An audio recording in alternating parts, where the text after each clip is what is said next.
So here we are, I'm Madals, and this is the Foreign Hope. Overgrowth is the map, and spawning up to the top right-hand position, representing AT Gaming, we have Elazer. And his opponent down to the bottom left, representing my insanity, it's Kane. So, this is going to be a nice little ZvZ. And it's going to be very, very interesting to see how these two manage to duke it out. It's a best of 3, remember. And that means that it's going to be some very, very exciting times. We've got an early pull coming down from Elazer here. This was an 8 pull that he went for. So a little bit of aggression going to be coming down from our yellow Zerg player here. And that can mean one thing and one thing only. Kane needs to get in a nice defensive spot. Overgrowth, of course, is a 2-spawn position map, and that means that getting that rush distance across isn't too hard. You don't have to get a quick... or you don't have to get a scout out. So this is going to be very interesting. In terms of other stats going on, we've got a little extract trick coming down now from Elazer. He does already have the Overlord, so that's to free up an extra bit of supply. Just got it a little bit late there. Kane, on the other hand, he's going to be going for a 15 hatch opening. So he's playing this very economical at the moment. It's going to be exciting to see how it goes because up against a 8 pull, he's going to have a tough time defending this. Going to have very good drone micro. There's not a chance he's going to have out any Zerglings in order to deal with this. And we see already that Kane, he's playing this quite greedy. Should be going for a 15 pull straight away off the back of that. So 15 hatch, 15 pull from the My Insanity player here. Meanwhile, over on Elazer's side, we've got more Zerglings on their way out, going up to 10 lings already.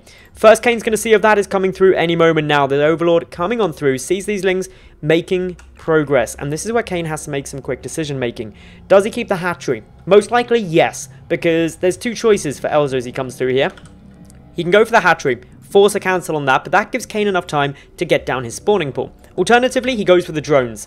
Then with good micro, Kane will take some losses, but he'll still have that hatch up if he's able to defend long term.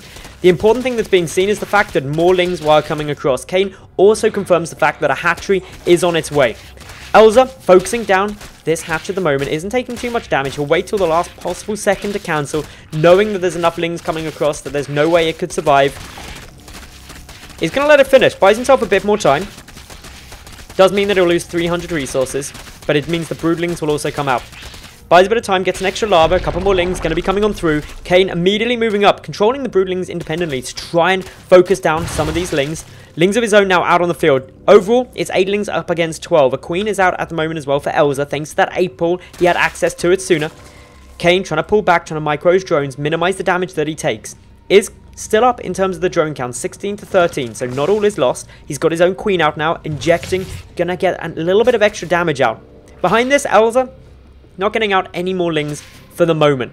Instead, just trying to delay Kane from getting down that natural base for as long as he possibly can. And for the moment, it's going pretty damn well. Buying himself a good period, jumps down with that hatch now.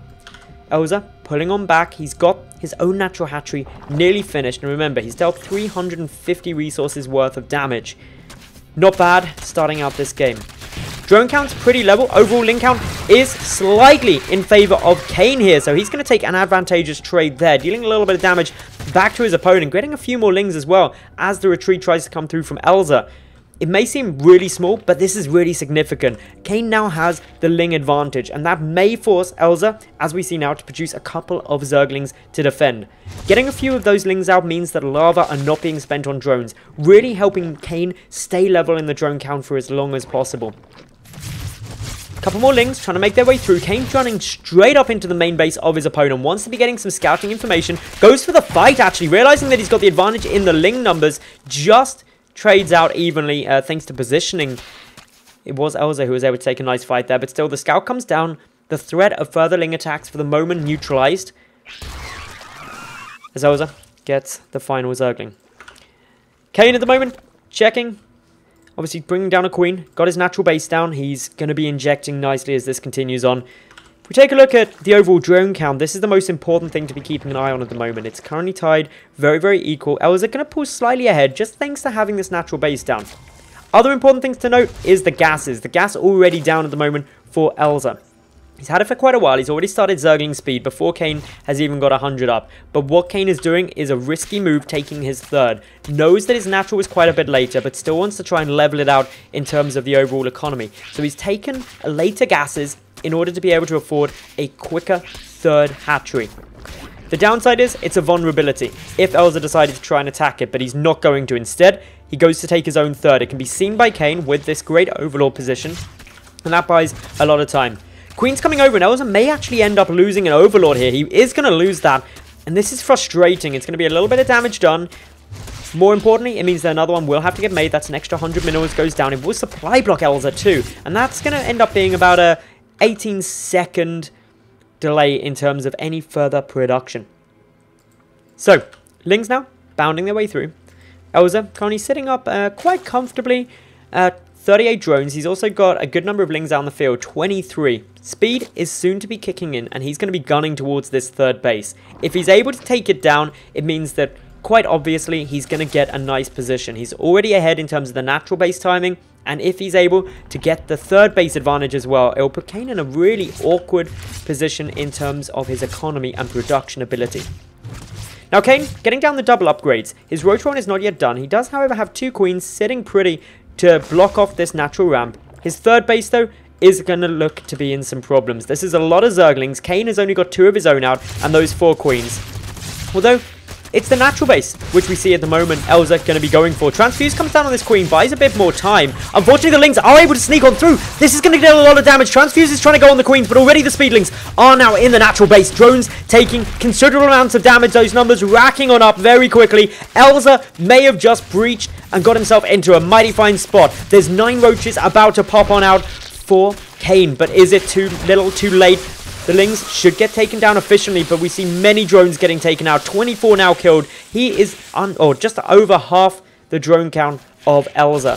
A very rough position. Both players do have their third bases. Kane trying to produce some more roaches. He's still got them out though. Elazer doesn't have a Rotron as of yet. He's trying to pick off the drones, trying to pick off the queens. Hurt Kane's production. But Kane, to be honest, even with those queens going down, is going to have too many lava sitting around. He doesn't have the income at the moment, having lost 26 drones to be able to do much to stop this. So all in all, that was a beautiful attack by Elazer. He's got his own Rotron coming through now. His 1-1 upgrades are slightly behind that of Kane, but overall his control, his income, and his economy is what's really given him a good advantage in this game. Kane trying to take a little peek, get a look at those gas timings. No attempt at a counterattack, and Kane just going to GG out there, knows that with the third base up, he doesn't have a chance. And victory of game number 1 will go to Elazer.